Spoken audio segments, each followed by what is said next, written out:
Good ang morning mga pitkap. Paano nga ba maglinis ng bowl ng pulido? Maglalagay ka agad ng tough? Huwag muna. Okay. Ang una mong gagawin ay buhusan mo muna ng tubig. Ayan. Tapos saka mo brasin. Brasin mo habang wala ka pang nilalagay na tough. At para tipid na rin sa tough, lahat ng kaya mong tanggalin sa pagbabrush, brasin mong todo. Lahat ng dumi na kaya mong tanggalin habang wala pang tough na nilalagay, ibrasin mo na ng todo. Ayan, para matipid na rin sa tough. Para matipid na rin sa toilet bowl cleaner. Saka mo buhusan. Ayan. Pag nabuhusan mo na, pwede na yan. Okay. Ngayon, pwede mo nang lagyan ng toilet bowl cleaner.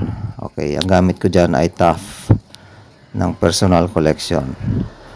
Okay, lagyan mo ng mga hanggang ilalim, maraming tough o toilet bowl cleaner. Yan. Tapos, ibabad mo ng mga 15 minutes. Okay, pagkatapos ng 15 minutes, pwede na to mga pitkap. Yan. Brasin mo na ng todo. Ibuhos mo na ng lahat ng lakas mo sa pagbabrush para matanggal yung mga dumi.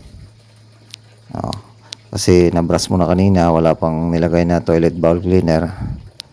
Natanggal mo na yung mga dumi kanina nung wala pang toilet bowl cleaner. At ngayong may toilet bowl cleaner, lahat ng mga natirang dumi, matatanggal yan ngayon.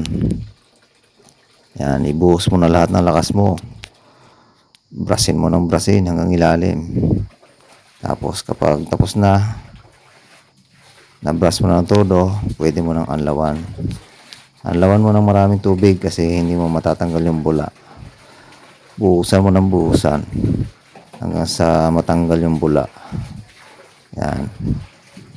Yan, buhusan mo ng buhusan. Ngayon, pag wala na yung bula, okay na, malinis na ang bowl mo. Ganyan ang paglinis ng bowl ng pulido. Yan o, ang linis niya no. Salamat sa panonood mga pitkap.